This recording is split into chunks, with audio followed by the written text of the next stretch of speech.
결과로 지금 평가받고 있는 것 중에 하나는 분명한 건 2030이 찾는 국민의힘을 만드셨다는 거예요.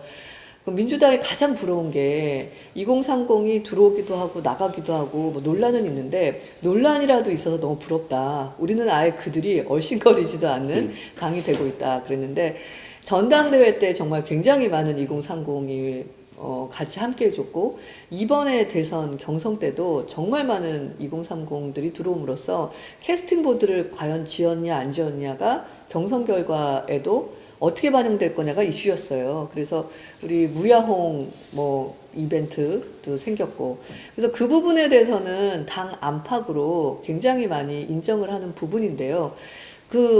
원래 어떤 일이 2030이 국민의힘을 향해서 올 거라고 예측하셨어요? 젊은 세대는요, 어떤 정치든지 세력화하는 과정 속에 있어서는 지향점을 만들어내고요. 그 다음에 그 지향점을 실현하기 위한 구체적인 영웅을 만들어내는 과정이 있습니다. 네. 그래가지고 예전에 그 80년 광주 이후에 그 호남 지역에서의 전반적인 아젠다는 우리도 소수자의 위치가 아닌 집권 세력의 위치로 가보고 싶다가 호남 전체에 팽배했던 의식이었고요. 네. 예, 다시는 이런 서름을 당하지 않기 위해서 우리가 권력을 잡아보자 팽배한 의식이었을 테고, 그 과정에서 김대중 대통령을 만들 때까지 그분들은 그 목표에 매진합니다. 네. 어떤 일이 있다 한다 하더라도 김대중 대통령의 성공을 위해 가지고 많은 분들이 개별적인 노력을 하죠. 그랬던 것이 엄청난 결집력으로 나타나서 실제 마지막에 김대중 대통령의 DJP 연합이라는 승부까지 겹쳐져 가지고 그걸 해냅니다. 네. 그런 것처럼 지금 2030 세대도 결집을 시작했거든요. 네. 그럼 이들은 지향점이 무엇인지 우선 우리가 알아야 되는 것이고요. 그 다음에 두 번째로는 여기에서 어떤 영웅들을 만들어낼 것이냐가 이제 관건인 것이죠. 지향점이라고 한다면 제 생각에는 이제 정치권에 있어가지고 본인들이 말하는 아젠다가 많이 다뤄지길 바라는 생각이 있는 것 같아요. 네. 그래서 이준석이라는 사람이 그러면 젊은 사람들한테 왜 지금까지 소구력이 있었느냐는, 적어도 이 사람이 말하는 거는 기승전결을 들어볼 가치가 있다는 지점을 만들어준 거거든요. 그래가지고 그것이 꼭 2030의 문제, 젠더 문제나 이런 게 아니다 하더라도 통일 문제든 아니면 외교 문제든 아니면 경제 문제든 자기들의 사고 구조와 비슷한 이런 방식으로 해가지고 의견을 접근해 나가는 것에 다소간의 매력을 느꼈던 것 같아요. 저는 이런 것들을 우리가 내재화해야 된다 이런 생각을 해요. 당에서 그런 생각을 하면 되고, 그게 하나의 지향점이고, 네.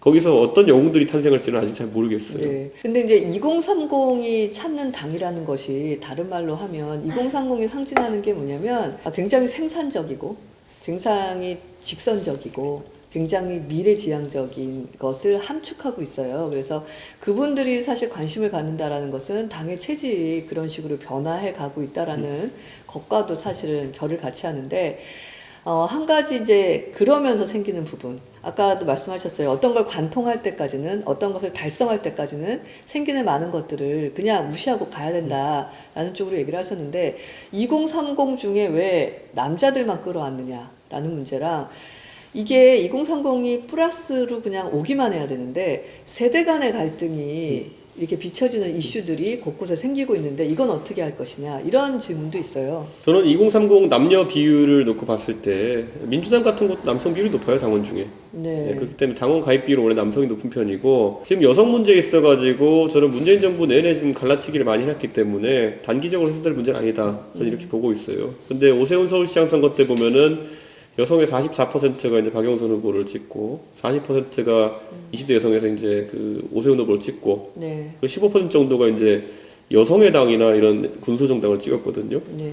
근데 제가 이제 냉정하게 보면은 그 여성의 당이 20대 여성에서만 그렇게 특징적인 득표율을 기록했다고 하는 거는, 그거는 말 그대로 그쪽 사상이 되게 강해진 겁니다.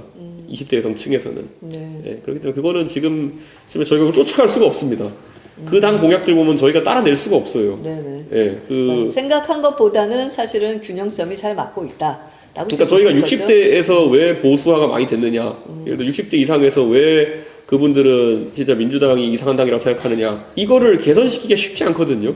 그런데 20대 여성층에서는 실제로 여러 가지 사회 이슈에 대해 가지고 그 여성의 당이라는 당이 내세우는 극단적인 주장이 이렇게 결국 적지 않은 숫자로 나타나는 것은, 이거는 저희 보수 정당 입장에서는 쫓아가는 게 불가능합니다. 그래도 궁극적으로는 정권도 잡고 국가 경영을 하려면 그 부분을 조금씩은 해소를 해야겠죠. 근데 잘 보시면은 그 20대 저희가 그 여성의당이라는 당 15% 얻은 결과는 이준석이 당대표 되기 전이에요. 그러니까 심지어 그거는 서울시장 선거 때 오세훈이라는 보수 정당에서 내세울 수 있는 여성표를 얻기에 최적화된 후보를 냈음에도 그 정도 네네. 숫자거든요. 그다음에 이건 약간 구조적으로 저희가 냉정해 볼 필요가 있습니다. 알겠습니다. 현실이 어떤지를 진단해 주셨고 생각보다는 균형이 잘 어느 정도 가고 있고 또 20대 여성분들의 어떤 성향 지금 현 시점 주소도 말씀해 주셨는데요. 자유한국당 때 20대 여성 지지율 얼마인지 아세요? 얼마? 4%요. 4에서 40이 된 겁니다. 2030도 많이 오고 계시고 여성 유권자분들도 많이 오고 계시고 긍정적인 것 같습니다.